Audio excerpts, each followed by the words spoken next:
Hey, Ross and Young for my part 5 of my 5-part series on about relocating to Thailand.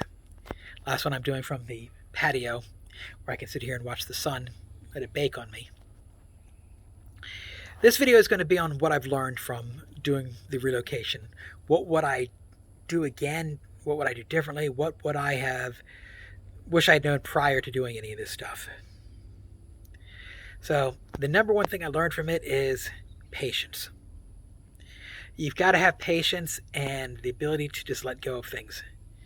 There were so many things that we sold that for me was just so hard getting rid of that literally during our yard sales I wouldn't sell to the very end, which I probably should have sold sooner, but I just had that emotional attachment to it. I since have no longer have an emotional attachment to items. I've let myself go of those things. So the only emotional attachment I have is to my family and my animals now. If it's something that I purchased, there's no more an attachment to it. That was something that I have. It'll get dark down there. That's something that I'd learned to do. Other thing is, would not rely on family as much as we did. While it's very great that family wants to help out, you will always feel that you owe them now a favor. For them helping you out like they did, now you have to do something for them, and sometimes they feel they can hold that over you for a long time. Um, Number two, or that was number three. I don't know what number it is we're on. Um, Maybe you don't need to get new dogs. We have 18 dogs now, and God, I love them all to death.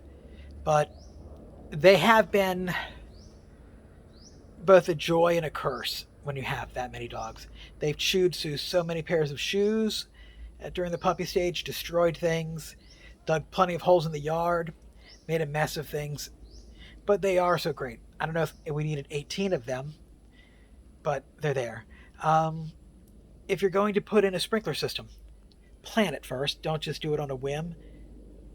When we put in our sprinkler system, we had literally Heckle and Jekyll putting it in. Frickin' frack. Larry and Curly. These guys had no idea what they were doing. They knew how to lay pipe. They had no idea how to lay a sprinkler system. So, what kind of sprinkler heads to put in, where to put them in, they were clueless on any of this stuff. And it ended up costing us probably 3 times as much to put it in, tear it out, put it in a new one that actually worked properly. So, something I would have never done again. I don't think I would have built such a large house because it's a lot. It takes a lot to keep it clean. It takes a lot to take care of all the things that are going on around here. There's so many trees, lots of windows and screens, and with the dogs, they've torn many screens, so constantly replacing those, finding better quality mesh. Um,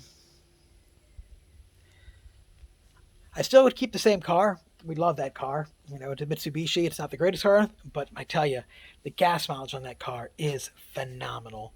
Literally like 45, 50 miles to the gallon. You can't beat that. It's really, in terms of cost effectiveness, that car is paid for itself. Um, let's go inside where it's cooler. Whew, right out there, wasn't it? We can get some cool artwork. I'm going to sit down on a different couch today. This was my much more comfy couch. I do like this one.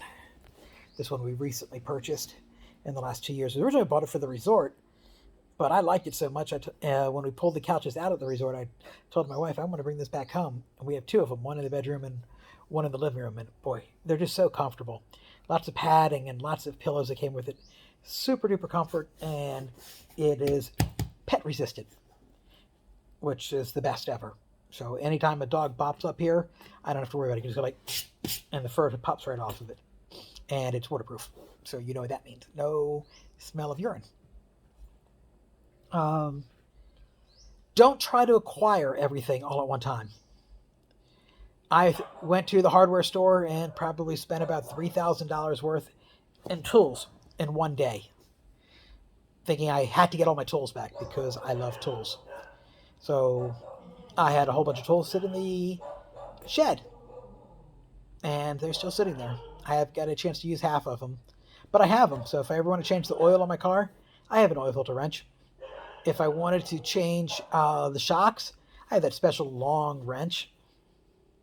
Yeah, I bought tools I didn't need, but these were all tools that I had, and I was under the assumption that I needed to get them all back. Luckily, I didn't buy all my woodworking tools because I have a hard time finding wood at a price that you'd want to spend. Quality wood. You could buy long strips of wood, but it's not very good quality. It's wood that's been glued together already. And I'm not going to glue wood to glue wood, and sometimes just rubber tree wood.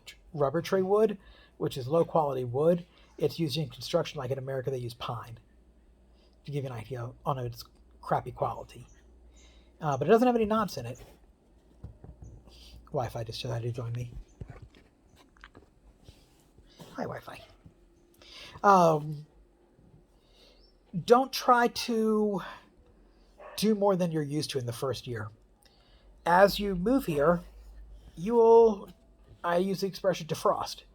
The heat is something that takes time to get used to. You will sweat way more in the first year than you will sweat the rest of the time. And I still sweat here, but I'm much more accustomed to the weather here now than I was then. It's much easier living here now.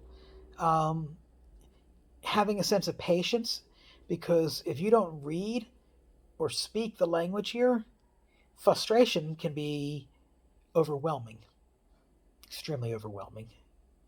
That you have to learn to realize that you're the guest of this country. They're doing you a favor to know English. You should try to give them the courtesy of trying to learn a little Thai. Even if you do it really badly, learning how to speak a little Thai or just try to understand it is helpful. I have learned to appreciate some Thai music. Not all of it, but there's a lot of Thai music now that I can hum along to, and then I know some of the words. I have no idea what the songs mean. My wife kind of tells me the story of the song, and some of them are very funny. Some of them are sad. Some are really sappy love songs. But the music of them, some of them are very good, and that's allowing me to learn to speak Thai, even if I don't know what I'm saying. I'm learning to actually pronounce properly, and that has actually helped in learning the difference between an ascending tone and a descending tone and a mid-tone, because how a word is spoken will decide what the word is. And the one thing that I have learned with Thai, there's a word for everything. No matter how you're feeling, there's a word for it. And in English, I can say one word and have it mean 10 different things by the tone of which I say it. Dude, dude, dude, dude. Same word, a whole different meaning every time. Thai, there's definitely a word that will match every emotion that you're looking for. And learning them is a challenge, because even when you try to do English to Thai translations with Google, Google doesn't always get it right, because inflection is not something that Google gets. So they go for the direct word and not always the indirect word, if that makes sense. Anyway, um, looking for things that you want can get on your nerves. Again, I said it's taken me 6 years to find a George Foreman style grill. 6 years to find that. Um, I was so happy that I found it, but that's taken that long. Some things that were very inexpensive in America are very expensive here. A lot more than you would expect, like Equal, the artificial sweetener. In America, you could go to the 99-cent store and pick up a pack of 100 packs for 99 cents. Penny a pack. Here, that same box cost about $4. That's 4 times more per pack for an artificial sweetener. And if you put 3 of them in your coffee, or 4 of them in your coffee, like my wife does, you're looking at almost 20 cents just for 1 cup of coffee as opposed to 4 cents. So that adds up quickly.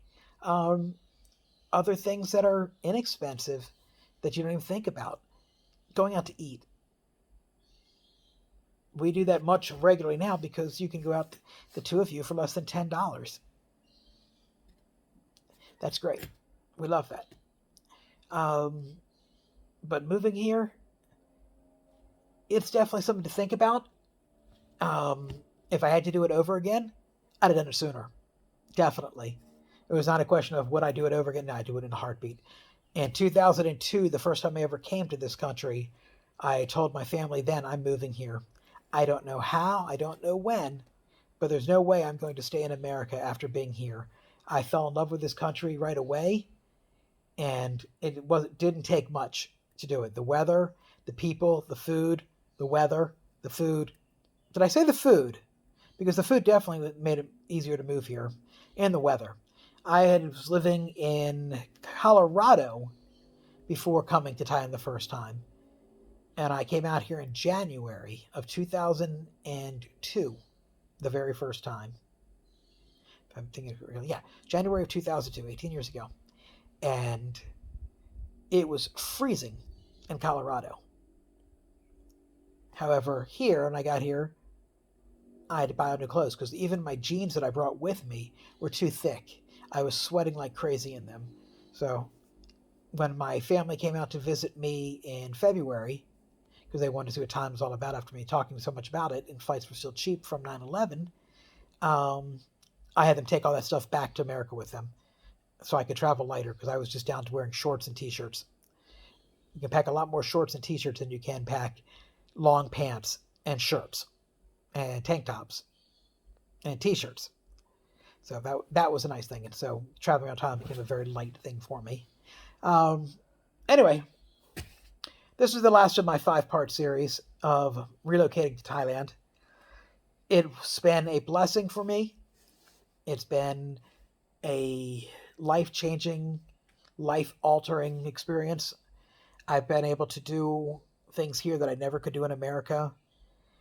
Other than missing family, there's not much I miss from America. I certainly don't miss traffic of LA or traffic of San Francisco or traffic of Chicago, some cities I've lived in.